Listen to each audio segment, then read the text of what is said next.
Good day, everybody. Good day. I hope you are ready, willing, and able, and focused. And let me take you to what Mrs. L and I were privy to last eve, and how it is important. And I wish I could have taken you. I wish I could have recorded it. I wish I could have gone and taken this as part of my boot camp to young people, those individuals who are getting involved in political commentary, those who want to go online and have a podcast or some streaming platform.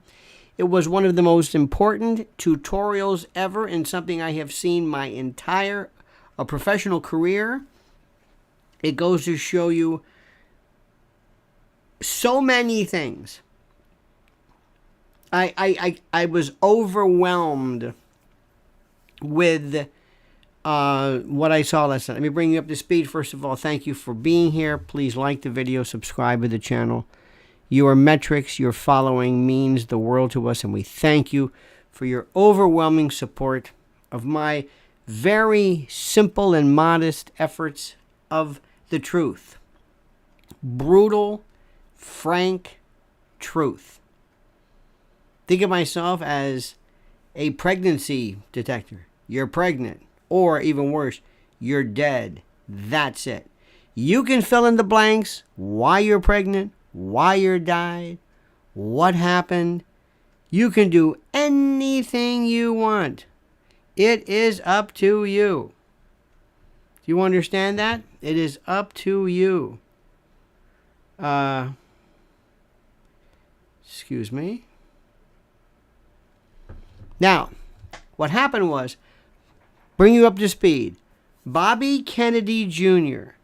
is scaring the hell out of the Democratic Party.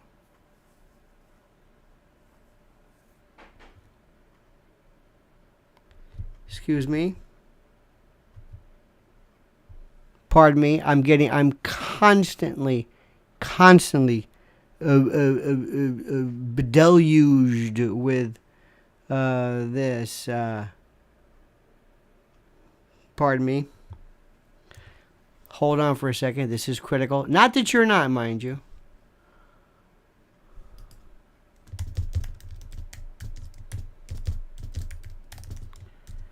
Okay. Here we go. As you know, Bobby Kennedy Jr. has a big mouth.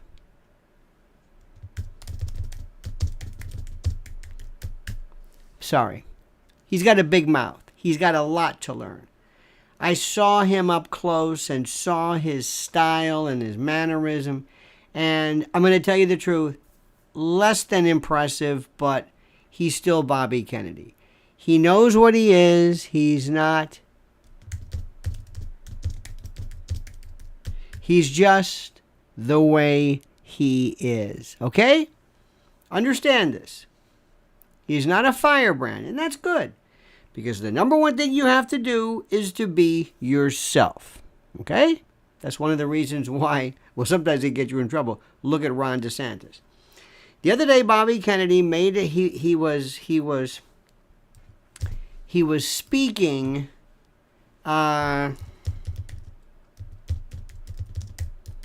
He was speaking at an Italian restaurant. I think it was Tony's Napoli or something, Upper East Side. And he believed there was Chatham House rules. And he believes that Chatham House rules were in effect. Chatham House rules means that the participants of a particular discussion are free to use the information received, but neither the identity nor the affiliation of the speaker. Okay? It's kind of like off the record, so to speak. And it was violated because Bobby Kennedy believed that people knew about Chatham House rules or that they would be following this. Okay, great. So, here's what happened. So, nonetheless, here's the story. So, Bobby Kennedy is involved in this discussion, and he makes some reference about how, based upon, and it doesn't matter this story. It doesn't matter. It doesn't matter. Imagine you've got a broken arm here. And if anybody bumps into it, you're going to scream. It's a sore point.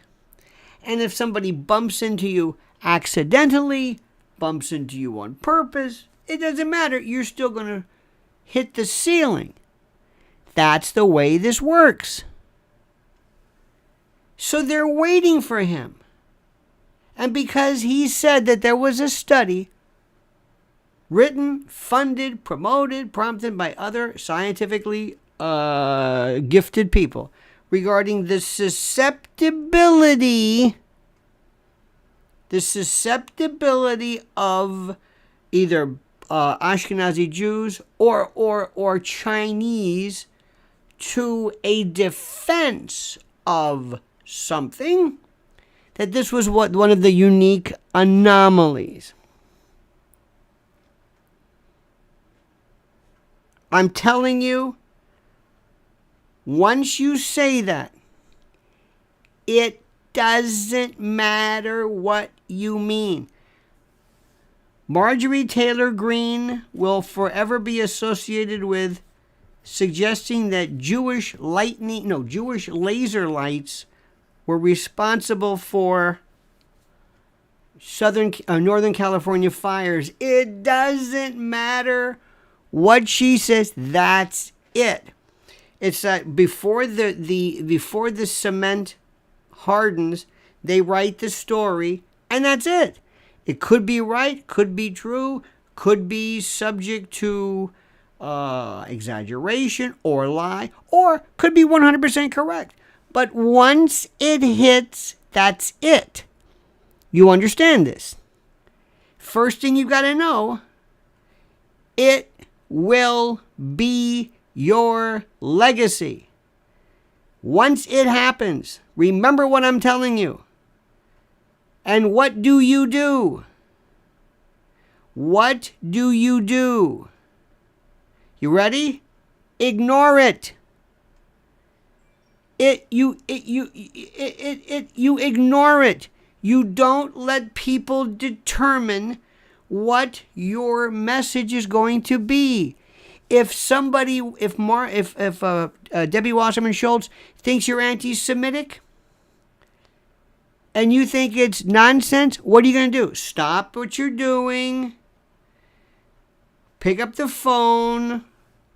Let's do something. And I think he and Rabbi Shmuley, we'll talk about that in a moment, Shmuley Botiach, who's one of the greatest speakers, bar none. He is what lawyers are what people think lawyers do in the courtroom. That's Shmuley is brilliant. But you don't let people determine you're going to say, I'm not going to talk about that. I didn't say that. Next. They won't know what to do. What do you mean? I'm not going to talk about this. Next, I'm going to talk about my candidacy. Listen to what I'm saying. You fall prey to this. You fall prey. And somebody brought up this thing about Marjorie Taylor Greene and lasers or whatever. I mean, I looked at her, what the hell is that all about? She didn't answer it. She's next. I'm tired. Or maybe she did. I don't know. But it's over. It goes away. It's like, okay, next. Because once they realize you will stop your candidacy, you will stop your movement, you will stop your momentum, you will stop everything to address complete and total lunacy, then they're going to hit you again and again and again and again and again and again and again.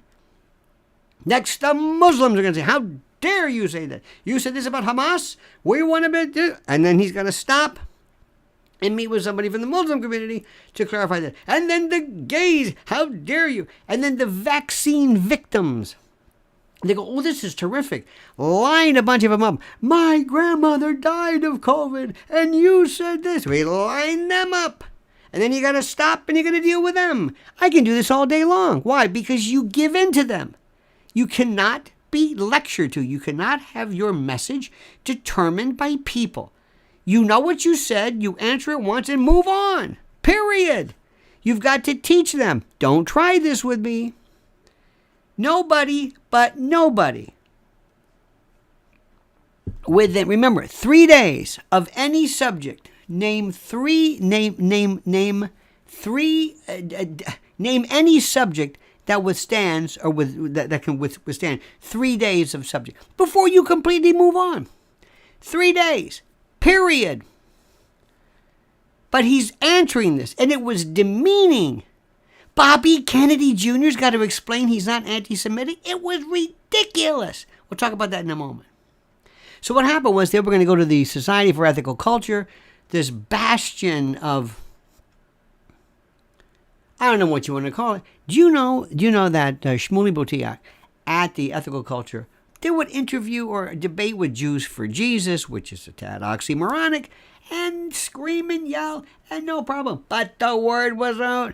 If you ever, we're opining, we're imagining this, if you even have Bobby Kennedy on, whatever funding you get, whatever grants, whatever, you're dead. I could just imagine. Okay, with a signed contract, less than 24 hours to the event, they said, sorry, we're pulling out of this.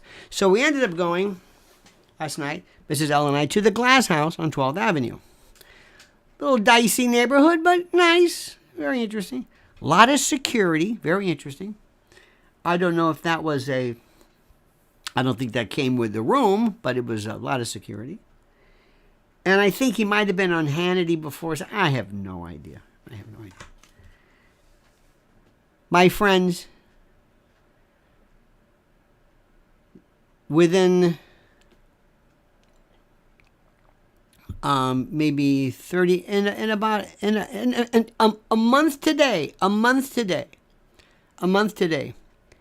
I turned 65 years old. 65 years old. Mick Jagger turns 80, I turn 65. I've been a lot of places, see. I've seen a lot of things, see. Where was that movie from? I've been around, see. Oh, Son of a Woman, I think it was.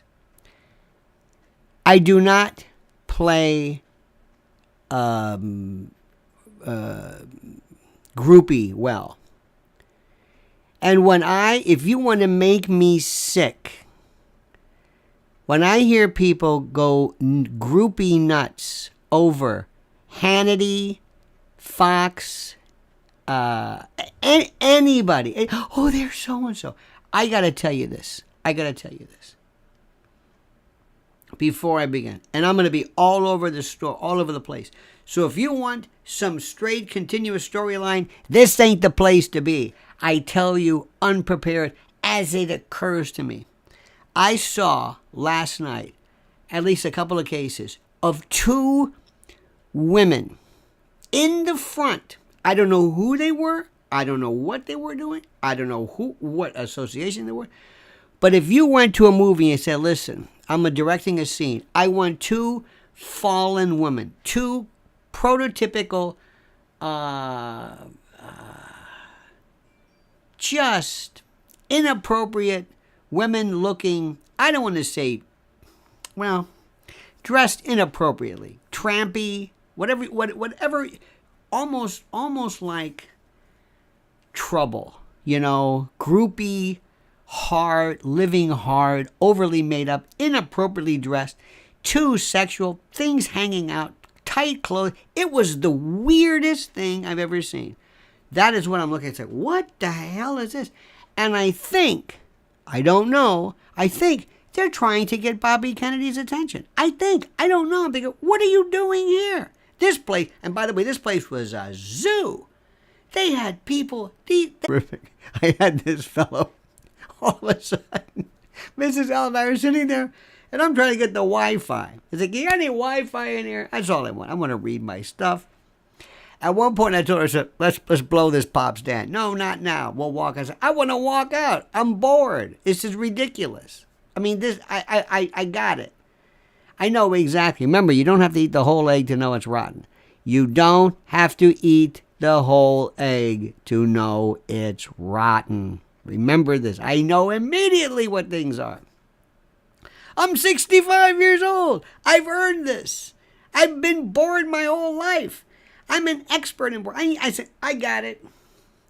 I've been to these before. So anyway, so then we got these women. They're like this. It's the groupies. And then we've got the lunatics. This one guy behind me, he's writing on a piece of paper, and he's got his notes. And he's writing these notes. And then they get up. And this one woman, Bobby Kennedy says, and I'm going to say something to you, because I'm telling you the truth. I'm speaking to you the truth. I don't care if people like this or not. His voice hurts me. I always feel myself, you don't have to talk. Don't. You know when somebody has been crying or something, and you say, no, it's okay. No, don't worry. He's trying to drink tea. I mean, you get used to it, but it does something. I've got to get past that. I always think to myself, this is hurting him. This can't be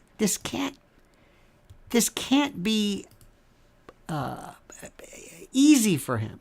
So anyway, and Rabbi Shmuley is terrific. And the problem today with the people. I mean, just like the contrast. And I'm not mocking him.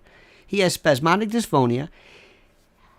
It's a vocal cord type of thing. He's not in pain or anything like that. But it's just, I'm just telling you. And you know what I'm thinking to myself? During a debate, it might want to bring people down in terms of losing their stentorian. I don't know who's stentorian, but somebody might want to inadvertently reduce their own volume in order to accommodate and to have parity with his voice. In any event, you got to see this group. You got to see. So anyway, so we're sitting there, and all of a sudden, on the ground, these people get on kneel down. I got this guy, he says, we're from Japanese TV. They come up to me. Nobody else. He says, can we ask you a few questions? Yes. And his English was pretty good, but it obviously was not his first language. And you always want to ask yourself, I don't want to speak in a way that I know he's not going to understand. But he says, why are you here? It's always a good way to start off. And one can start off with, well, you see, being a student of the American psephological spectrum, if you will, the various matrices of the electoral versus it seems to me that we have this wonderful rebarbative. No. So I tend to, you end up speaking like Tarzan. I come with wife to see man speak. You don't want to go into this bad like the how they always have Indian, Geronimo or something. Man, come here, running bear. Yeah. So I'm trying because I don't want to be rude where the guy says, what the hell is he saying? So I always think to myself, I don't like foreign interviews because I think to myself I sound like an idiot because I'm trying to be nice and I'm overcompensating. But anyway, so I'm doing my best. Then you get the lunatics. One guy gets up. Oh, Bobby Kennedy, who was it? Shmuley says. And this man, when Bobby Kennedy was, 13, 14 years old? He was at high school. They called and told him your father had been shot. Hubert Humphrey sent his plane. He flies to see his father. And Sirhan, who was a Palestinian, killed his father. This woman stands up behind us and says, would you stop these lies? You know and I know it was the CIA or Mossad. Oh, no, later on. The CIA was the Sirhan, and you know it, and you're out of nowhere.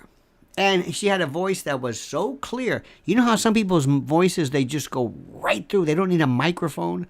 They're just like, mine is not like that. This one was like, could pierce right through. And you know he did it. And you're perpetuating this. Why don't you come clean and tell us who really was behind that? I'm surprised he said, MK Ultra. Anyway, Shmuley stands up and says, ignore her. All right. Bobby Kennedy's like this. Didn't. He just kind of smiles, doesn't say anything. I think he's been through this before. Something tells me. Okay. Then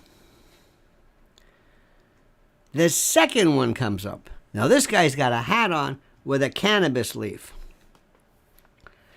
And this guy was less Hollywood. F you. F you. Who was it? Was it to Shmuley, I think.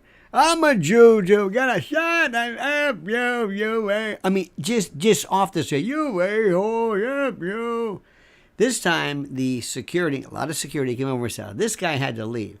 The first woman got done screaming. She sat down. That's it. I'm okay. She stayed, I think. And then this guy, get out. Yeah.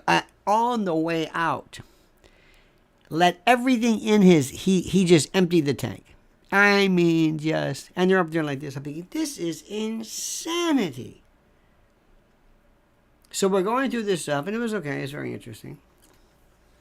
Again, I wanted to stand up, and I couldn't because this wasn't the time.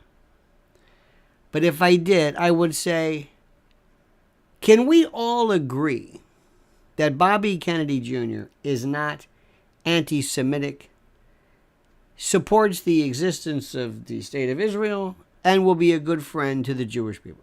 I think we're going to agree. Now, Bobby, what are you going to do about X?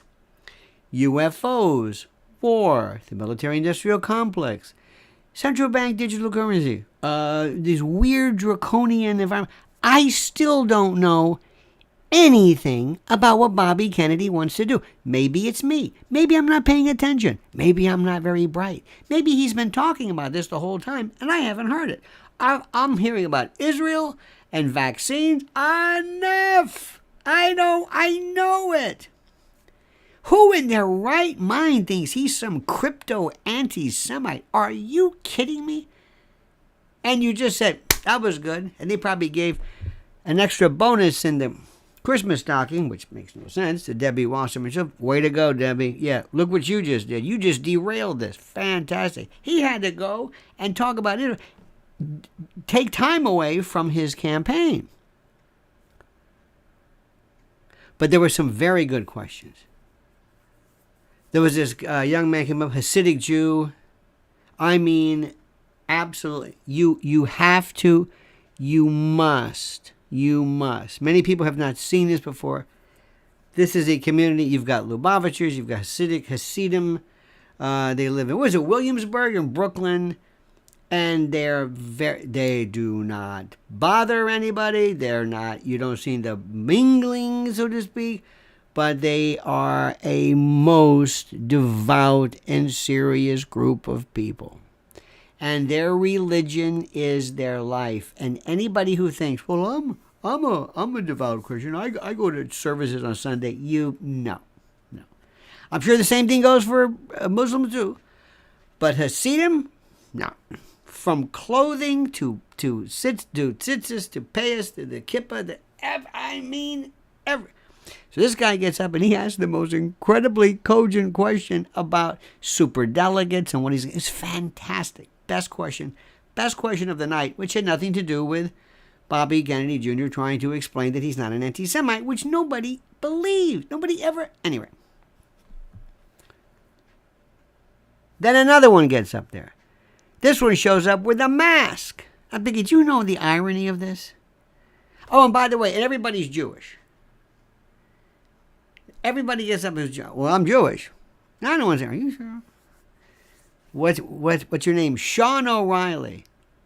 And I'm Jewish. Okay, whatever you say. It's like that somehow gives them a pass. This woman gets up and she's barking at somebody. You know the woman who was the either the Palestinian, please forgive me. I remember a little bit about it. She was a journalist. I think she was shot, I think by IDF. It was during an event, during some type of thing. They claim that she was either targeted deliberately killed, shot, targeted, assassinated, whatever it is by these people. Okay, fine. All right. They're asking Bobby Kennedy, would he move for she's an American citizen, the extradition of an IDF soldier to our country? To what? First of all, just you're going to go. She's in another country. American citizen. She's a reporter, a journalist, risking life, very risky. No question about that. No, nay. And you're gonna what? It's the most preposterous thing I've ever heard in my life. Like, what are we talking about? And I'm telling Mrs. L, let's go. Come on, let's go. And we're right in the front. We don't want to go. I want to go and say, that's it. I've had enough of this. This is. I know where this is going.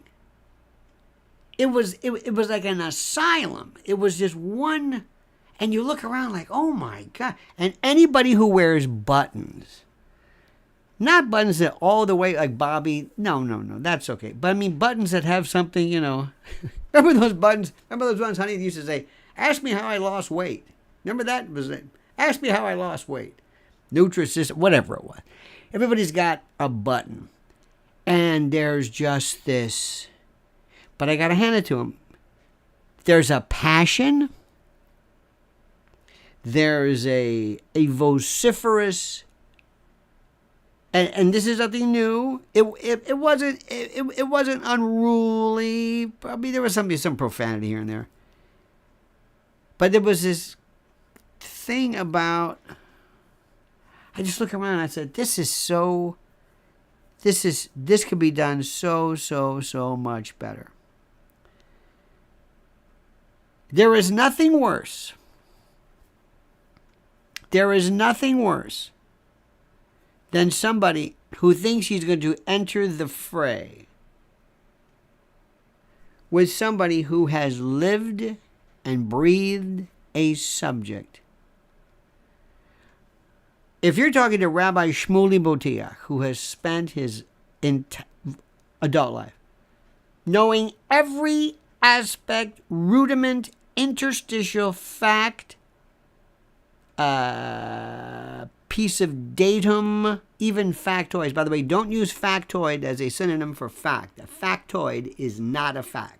It means like a fact, not really sure, like a fact. Don't use factoid. But anyway, this man knows everything. He can talk about Janine, this, that, Gaza, and 48, 47, 63, 67, the Sinai, the movements, First Intifada 1, Intifada 2, Abu Mazen, and you're going to, and all of a sudden, some guy shows up and says, hey, I'm going to weigh in and say, you know what? I think Israel's occupying. You say, wait a minute. You're going to try this with him? The same thing as when somebody throws legal stuff at me. I don't know. I think the Constitution provides a woman's right to have an abortion. It's like, are you serious? Do you know how much? Do you know who you're talking to? It's like me arguing. It's like vaccine experts. I've got a friend of mine, he's an mRNA. He thinks mRNA is only for vaccine. Doesn't even know what messenger RNA, doesn't even know what it is. Has no clue. But all of a sudden, you mention mRNA to him and he goes nuts because he is an expert. I've seen this before during the O.J. Simpson deal. During O.J. Simpson, overnight, everybody became a blood splatter expert. It was the damnedest thing I've ever seen in my life. Every single day. I'll never forget this subject. Somebody called up one time. I was doing mornings on ABC, and somebody called up and said, yeah, I got a question. Why wasn't there more blood in the Bronco? Sal from, Fire Island. Why wasn't there more blood in the Bronco? I said, why was there any blood in the Bronco? What are you talking about? Oh, yeah. All of a sudden, one day he's laying tile, which is a noble profession. The next thing, he's in blood out. He's like the Henry Lee of Ho-Hocus. I don't understand it. So all of a sudden, now everybody is going to talk, and they're going to get up, and they're going to talk Shmuley Botiach, or regarding occupation of Gaza. It's like, are you kidding? What do you think you're going to accomplish? And another thing too, remember something. Remember, write this down. When you stand up and you ask a question, the first thing you have to do is not sound like a nut. And if you can, don't look like a nut. And I'm telling you something. If you saw a couple of these women there, and this was your mother, your aunt, your sister, you would say, I'm not driving in a car with you. You're going to go back in and change. I don't know what you're doing. I don't know what you're doing. Why don't you just have hooker? What is going on here? What is happening? It is the weirdest thing. Bobby Kennedy Jr. is not doing this the right way. Now, I know nobody was here, and I told you, I'm going to write his name in, because I just cannot see Trump even remotely. But you know what? Today, I keep saying, I don't know what. Thank you, Lizzie Solak. Please like this. We need likes. I need 400 likes. That's the spirit. I need 400 likes. These likes mean so much. I'm trying to give you an idea, a composite. Here is a person right now. I want to say, Bobby Kennedy, what are the questions you would love to ask? Bobby, Mr. President-to-be, I don't want to hear about your family. I know about your family. And with all due respect, you don't have to keep saying, look, I'm trying to say this in a nice way. As you know, I don't believe anybody. Bobby Kennedy cannot get through a sentence and say, my father, every night at dinner we would discuss, he would say, now you're going to take the position of Israel. I said, wait a minute, did this really happen? Did your father ever say, would you leave me alone? I've been working, let's just talk about something. Everything, my father and my uncle, my other uncle, I know. And the thing about it is, like, Bobby, listen, I don't know how to tell you this, but your father, great guy, but anybody who ever knew him said this guy was sometimes not a nice person, did not deserve to be shot by anybody. What about when he said, what was it he said? Did they mention Mossad or CIA? Somebody said Mossad? Oh, they said something like, was Mossad CIA or something responsible in your father's death? And he said something like, I don't think so, or not what I've heard, or it was the weirdest answer. It was and he says, from what I know, it was one of the most equipped. It was, it was one of those ones where I just said, did you hear that? Did you hear this? Do me a favor. And I'm going to be brutal now. I'm going to say, Bobby, I'm going to give you these tokens. Every time you mention your father, you got to give me one of these. When you run out of these tokens, you can't talk about him anymore. Because half of the people here weren't even born when he died. So, it's an important thing, but that's not what you're here. We're not, because you're Bobby Kennedy Jr., we're not getting Bobby Kennedy. And with all due respect, God bless him, I don't want Robert Kennedy, because nobody wants to talk about the truth, and nobody wants to understand what Robert Kennedy did to just stir it up. And we're going to be talking about JFK and what was about and what you did to Sam Giancana. I'm thinking, do you know what you did? Come on, little girls laugh. Remember that? Did you ever see Bobby Kennedy? Come on, you laugh like a little girl, Mr. Giancana, Sam Giancana. Laughing like a little girl. These are like Al Capone's hit, Tony Accardo. The outfit, Chicago. They were responsible. They still take it as a personal affront that you didn't respect what they did, because people think Jack Kennedy won by so much. No, he didn't. And what they did, what that family did, and Bobby was this and the organized crime, and oh my God, they pissed off everybody, from the the Bay of Pigs folks to these hard right wingers. And listen, I know hindsight's in 2020, but there was this. How about the way who was it? Was it Symington?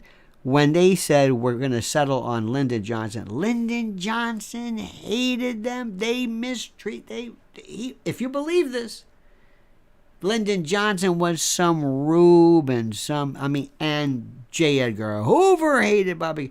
J. Edgar Hoover called Bobby Kennedy and said, your brother's dead. Boom. That was it. Next thing you know, that rocking chair that John Kennedy had in the Oval Office, that was moved out, and in came his saddle, and they could not stand. And Bobby Kennedy was so, by virtue of his later on, he took on a different a different demeanor, a different affect, kinder, gentler. He's 40 years old. He was a kid, but still very, very different. And he mentioned his uncle Joe Kennedy.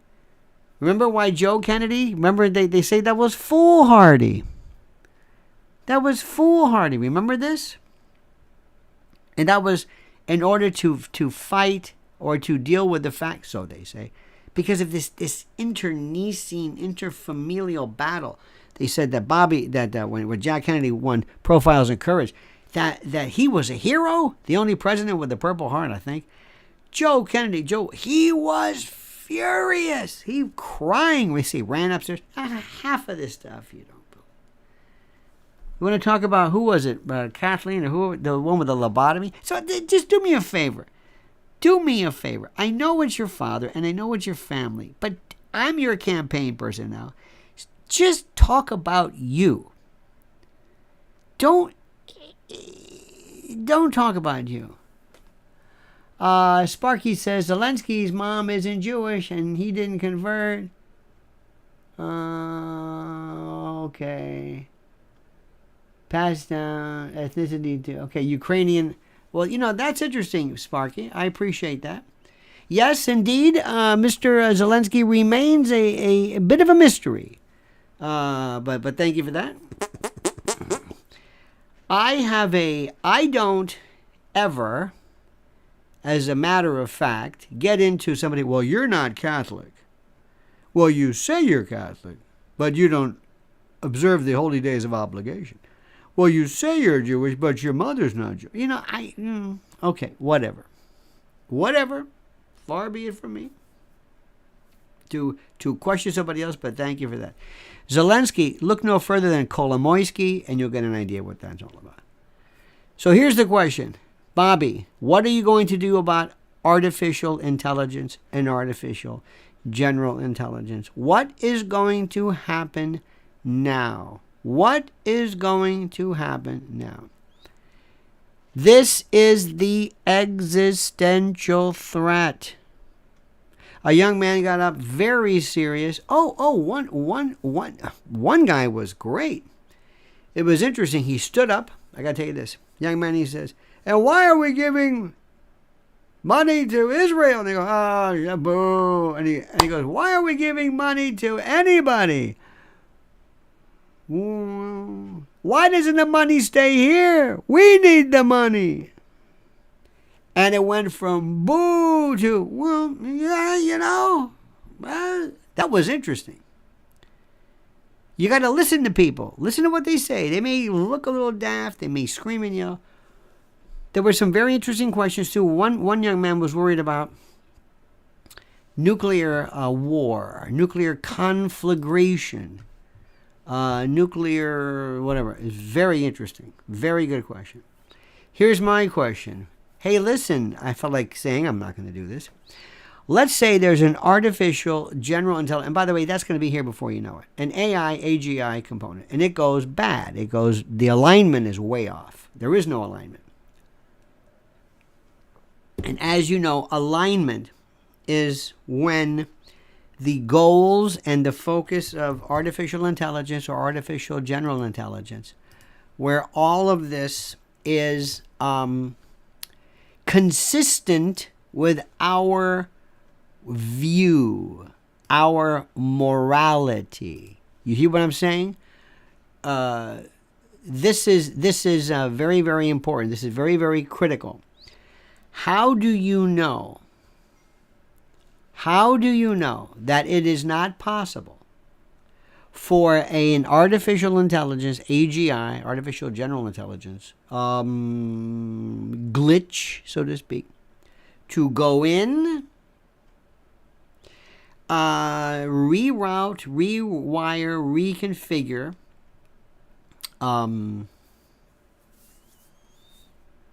I don't know, our military responses through ham-handed, blunt force, authentication override, detonate, authorize a series of nuclear attacks, or create a nuclear attack from another country or something else. This is, see, people still have this idea like, do you think I'm going to lose my job? That's not what we're talking about. You think maybe, is there an AI song? Okay, that's good. You think maybe let's think beyond it. So AI. This intelligence tells me there's a new rule. When does that go into effect? Where if you want to go to Europe, you got to get a visa? It says 2024. 2024. There's going to be a constriction of travel. You are going to see things that are happening that even your meatball cousin Jack Schlossberg has no clue about. What are you going to do about that? What would you do right now involving Ukraine becoming a member of NATO? Why are we in NATO? Go through this. What are you going to do about and you can go by the usual things. What about the opioid crisis? What about fentanyl? What about the borders? What about crime? They say, and where we were last night, Bobby, you want to walk, this is Hell's Kitchen. You want to rock around 12th Avenue and 10 o'clock at night? Go ahead. I'll take you some places. You want to go down that street? Go down this one right around this building here. What do you do about crime? Where are the police? What do you do about the systematic destruction of law and order in our country at the behest of George Soros? What are you going to do? Now, I love this talk about Israel. I love this talk about the Golan Heights and about the that's wonderful.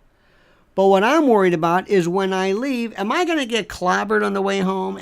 This is the stuff that Americans are worrying about right now. What's going to happen down the road?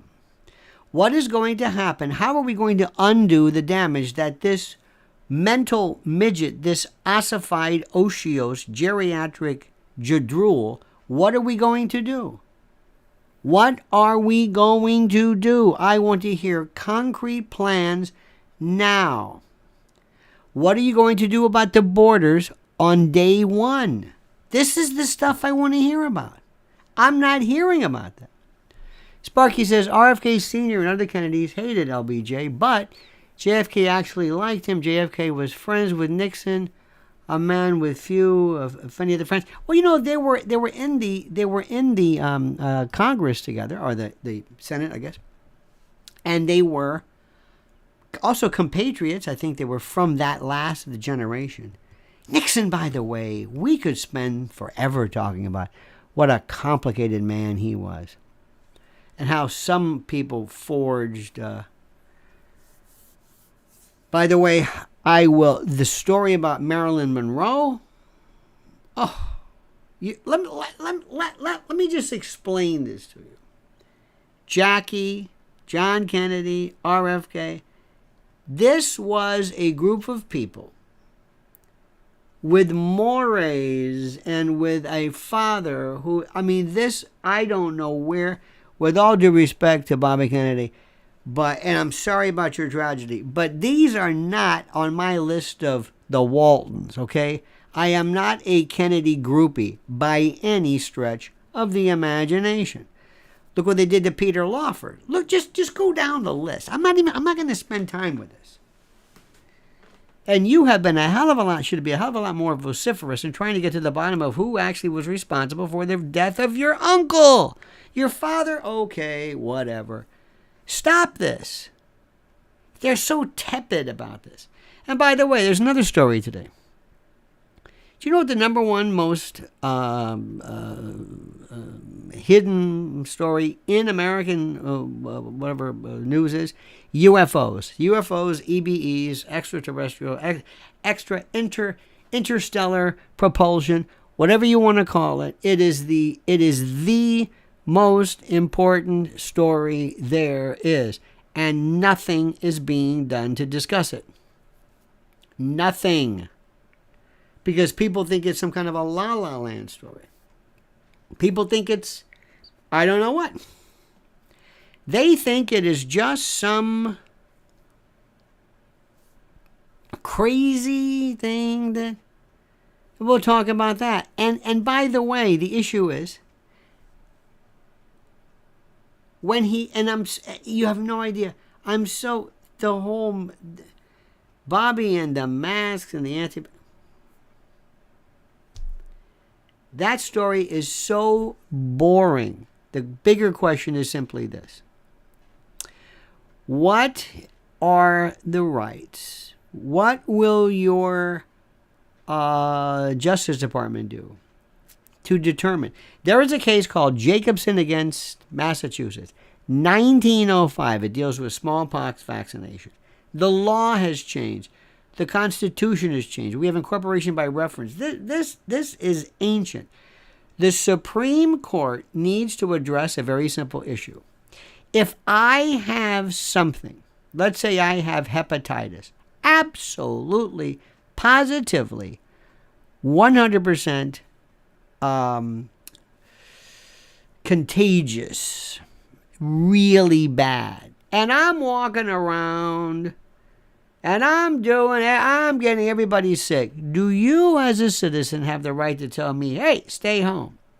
If somebody has AIDS, know they are HIV positive, and they're going out having sex with people, do you think the society has any ability to tell that person to back off? Is there anything? Of course there is. Define it for me. Therein lies the problem. What if I say to you, hey, you've got to do this. You've got hepatitis. Yeah. Well, I've got this hepatitis thing I want you to take. Not too sure if it works, but that will do. Now, wait a minute. Or you, who are unable to control yourself with HIV positive, we're going to have to quarantine you so you can't have sex with anybody. Is that okay? What are the limits of this? How far do we go? How certain must society or we be regarding the actual lethality and contagion matrix and vector, all of this stuff? This is what I want to talk about. As this woman standing there with this mask on, that trough, that snout thing, and I can barely understand what she's saying. This is what we need to talk about. Now, I didn't know, I have no idea. I think he was on Hannity, whatever. People were saying that Hannity doesn't let him talk. Hannity does. And whoever, please, every time I hear this, I don't know, file that work down, whatever. Go to your back to your, file these, oh my God, it's like, the birds are, that's just, yeah.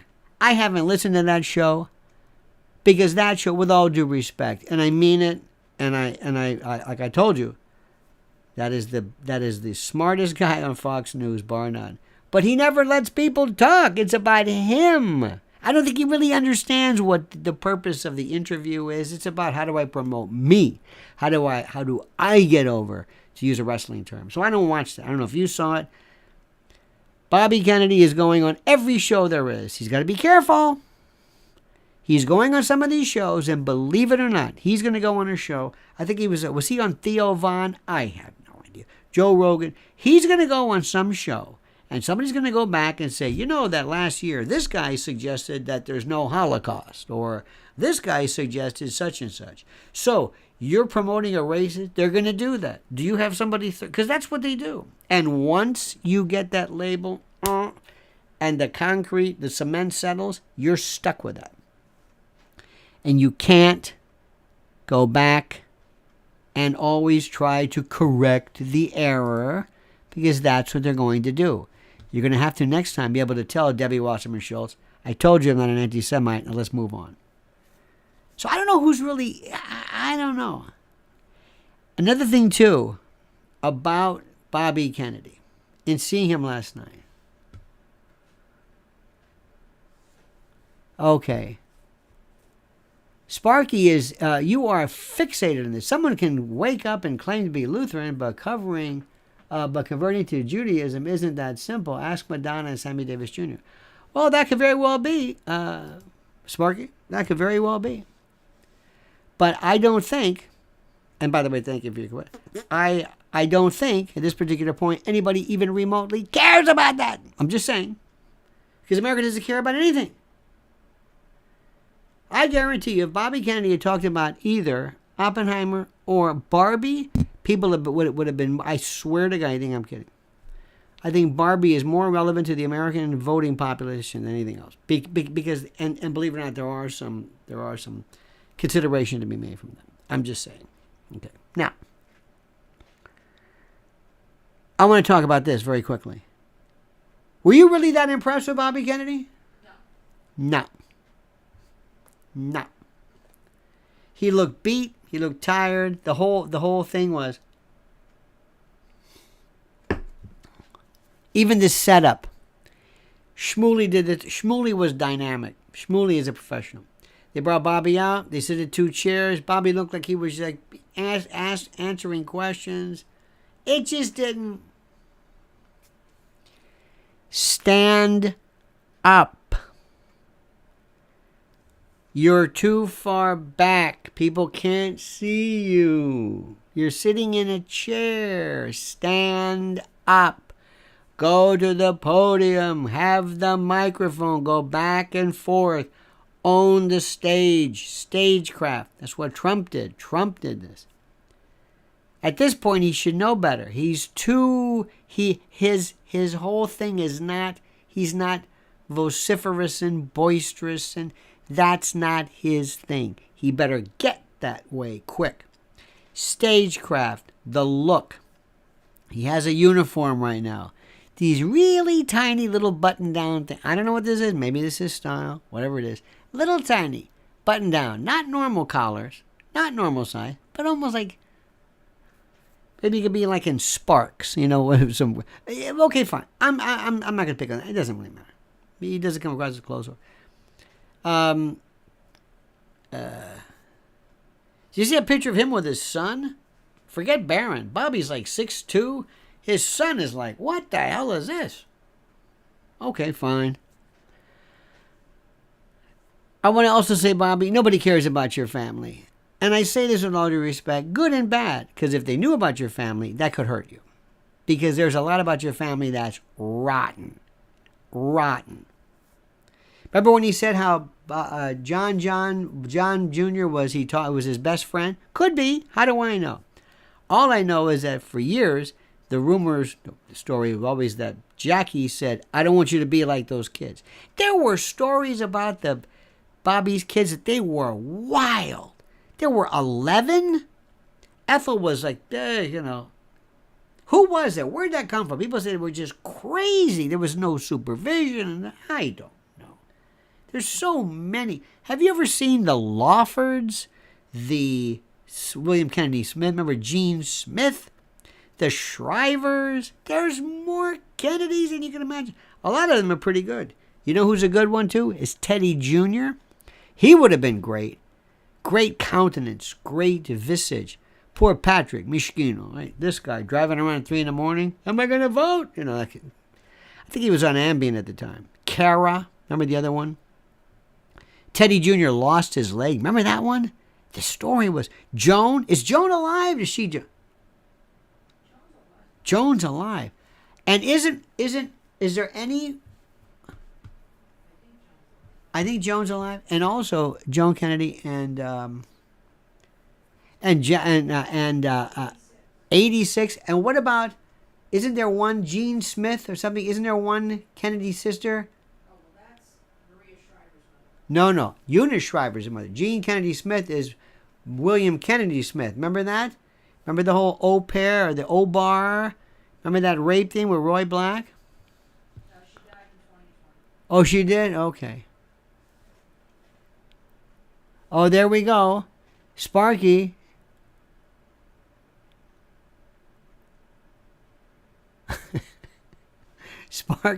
Sparky's on Zelensky's Judaism. You know what? These are great questions, Sparky. I am not. Again, I applaud you. I thank you for your focus on these fascinating questions about Zelensky and his faith.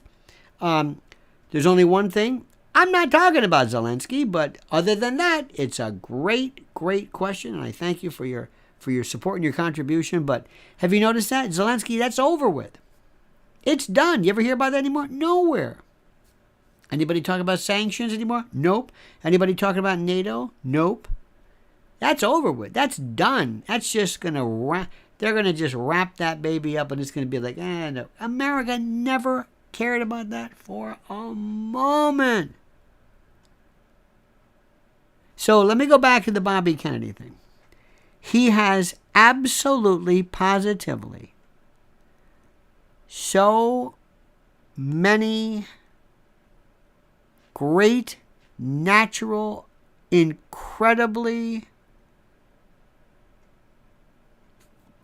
powerful ideas, anti-war, bravery you can't believe. I love that, the fact that he would go against all these people about everything. He was concerned about initially with thimerosal and autism, and the fact that he even cared about that. I think people really find that interesting. That's number one. Number two, he can also be that kind of like that voice of the young contingent, the young folks. I don't know if that's true, but maybe it is. I think he has more of a fan base on the right than on the left. Love him or hate him, Ted Kennedy had the best common touch of all the Kennedys. Sparky, Richard Nixon said the best natural campaigner was Ted Kennedy. Ted Kennedy, even though he was a sot, died a terrible death with that glioblastoma. Those gliomas are horrible, horrible. But you're right about that. One of the things which is very important also to realize and to recognize is that, and I will just say this, you must be in control of your campaign at all times. And you must have experts to come and say, how do I look? How do I stand? How do I look? What's my best side? Let's work on presentation. There are stage geniuses. What about the lighting? What about this? How should I do? How is this set up? I guarantee you half of the time they never think about it. You come in, where do I sit? I sit like this. Last night, with all due respect, and I think Shmuley is great, it was almost the Shmuley show. It had nothing to do with Bobby Kennedy. He was kind of there, and it was about other issues. And maybe he'll say, well, that's exactly what it was supposed to be, and that's fine. Bobby has to be, it's always about him. You limit this. We're going to do this, this, this, and this. Whenever you let people ask questions,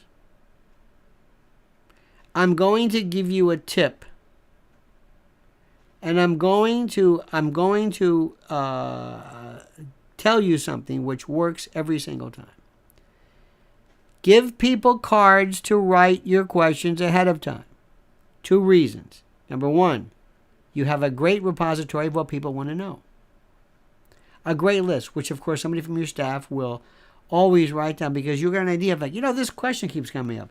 It's the best way for you to get a kind of a feel for all of the people who were there. Or maybe you've got something, everybody's got a phone, hashtag this or whatever it is. Next, make sure you answer the questions you were going to answer in the first place. Don't let them control what you're going to say. You're going to answer your questions. You're going to say whatever you say. Whenever you go on TV, whenever you go on a radio station, whenever you do anything, find out the 3, 4, 5 things you're going to say, and no matter what they ask you, if you're going to say, I'm going to talk about the military-industrial complex and how Zbigniew Brzezinski miscalculated everything from Afghanistan on down. And if the question is, who was your favorite Yankee? You say, that reminds me. Zbigniew Brzezinski and the military, and you go right into your question. And everything reminds you and brings you back. That's funny you say that, because, and nobody will correct you. Never lose track of the message. It's your show. Every time you speak, it's a commercial. Don't let anybody. He could have very simply said, but let me also tell you, Shmuley, one of the things that concerns people in addition to anti-Semitism is the fact that this country, in the United States, we have concerns that are perhaps secular in nature, but affect everybody, including artificial intelligence, military-industrial complex, China, Russia. How do we fit in geopolitically? What happens about the globe? What about these extra governmental, World Economic Forum? Blah, blah, blah. He could have done that. He's not good at that. He just sort of, and that's okay. He's not really a politician, but he sort of is. There's a lot about Bobby Kennedy Jr. that's kind of clunky, and in a weird way, it makes him come across kind of human. He's not, he's just, So there you have it. That's what I thought. He's still terrific, but he needs work. Big time. Big time. And I know people don't want to hear that. But let me explain something to you. Every time you get up, you got to make sure it counts. I got 280 likes. I need more. I'm sorry to say that. I'm sorry to be so gruff. Pardon me. When you get up there, you say precisely what it is that you're going to say. And I don't care what it is. You pick 3 topics that you have to say every single time. I don't care if you're standing in a phone booth, if there even are phone booths anymore. 3 topics you're going to say, and that's it. You understand that? 3 topics you're going to say, and that's it. And you work them in every single time. And just when you think to yourself, am I getting tired? No, because nobody's heard this. And you make sure you've got somebody who filters your message. Your message has got to be simple. Don't go off course. Don't go off target. Focus on what's happening right now. It's critical that you do this. There's no kidding around here. You're in the big boys. And they're going to come at you left and right. And also, tell them that, get ready. You're going to hear about something I probably never heard of. They're going to come at me. Anticipate. Bait the field. Tell them they're going to come after me. I'm telling you right now. Don't you understand what I represent? Me and my whole family. We go with the father and the... But we have been an existential threat to the power system since day one. And I think history pretty much bears that out. That's it. Okay? That is it. Politics, I keep telling you, it's not about what you think. It's not about these kind of weird, quirky subjects. I got a friend of mine, all he talks about is the Second Amendment. It's like, would you, for the love of God, stop this Second Amendment stuff? Nobody wants to talk about guns. You've got these weird things. And the same thing with vaccines. People don't understand this. There are people who are still frightened and terrified about COVID coming back again. Now, speaking of nothing really, this is Mrs. L's YouTube channel. I want you to go right now and I want you to sign up for it. It's critical that you do this. Sign up for it. She is a one person.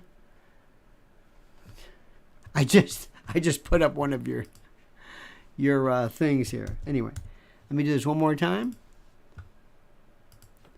There we go. Nope, that's not it either. Okay. A lot of Kirk Cameron news here, but just to say. I know, that's what I'm saying. People are wondering, why is he putting up all this Kirk Cameron stuff? We have this thing where we share. It's a long story. Just stop for 1 second. Let me put your thing up there. Just give me a second. Okay, hang on a second. We do this all the time. There we go. That's it right there. All right, friends, we'll see you back tonight. Same bad time, same bad channel. Thank you. You are the best audience, the best group, the best people, the best everything. Sparky says, ever see the video Ronald Reagan and RFK Sr. debating? Then they both destroy this young radical. Won't see that high a level of discourse nowadays. Also, by the way, Sparky, and by the way, thank you, Sparky. You're very good. There's a great discussion between Gerald Ford and Jimmy Carter. And they're talking about how friends they were and how they were. Gerald Ford is, again, somebody that you will never, ever, ever really understand completely. And don't forget what Tolstoy said. History would be a wonderful thing if only it were true. All right, my friends, remember one thing. Here's what you think ideologically. Here's how you play the game. It's politics. That's the brutal sport.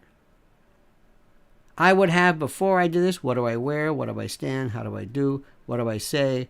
I would have so many people. I would have so much stagecraft. What do I say? What is my point? What do I think? Bobby Kennedy is an intellectual. We don't need that. Ask Adlai Stevenson.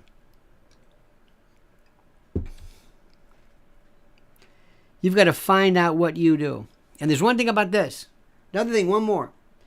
You know when people go out, see, for example, let me just say something to you. When I go out and I speak in front of people, the first time I got to laugh, I'm in there.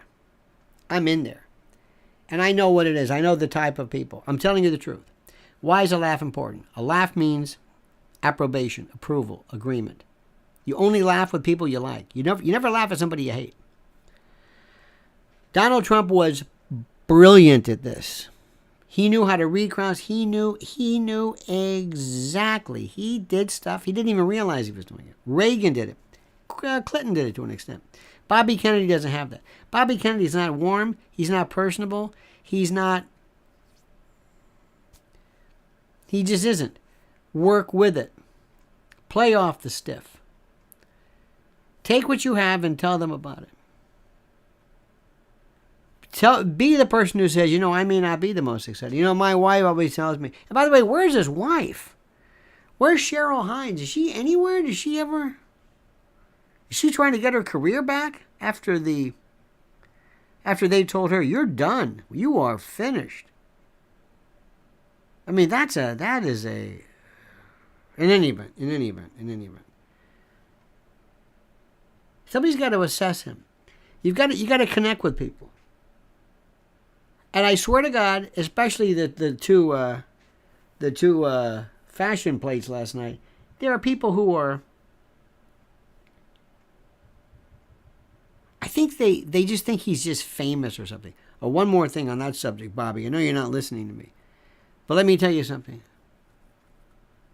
I would say, Bobby, I'm your campaign person. Yeah, I want to introduce you to something.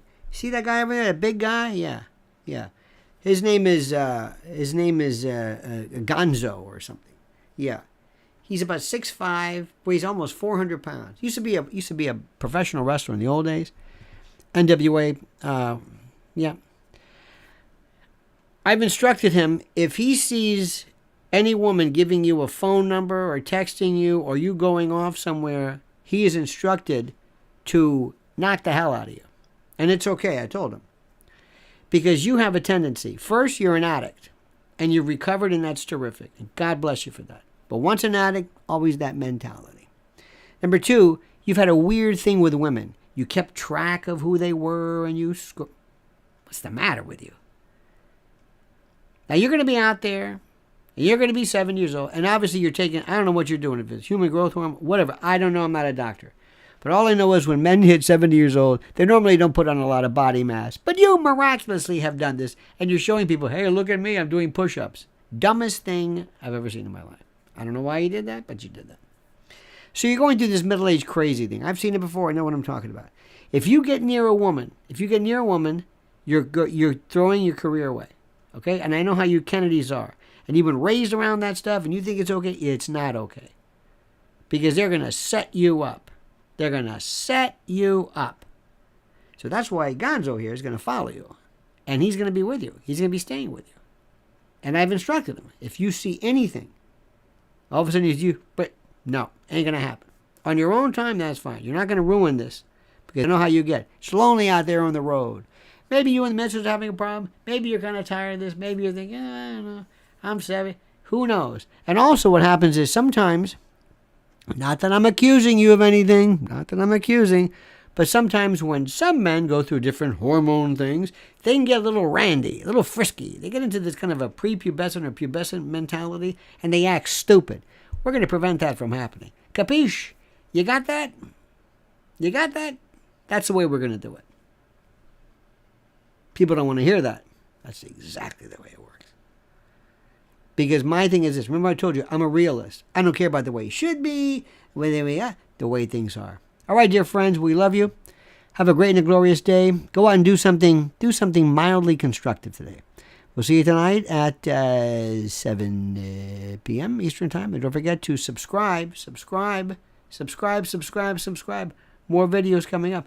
And by the way, did you happen to see my video on how to microwave corn? I know what you're saying, but I got a lot of comments on that. We have the best Jersey corn in the world. And you can, to microwave it is with the husk on. These people who rip the husk off, what's the matter with you? It's a perfect seal. You just microwave it for 4 minutes, cut it. I tell you how to do it. Comes right off. Not a filament of silk. Nothing.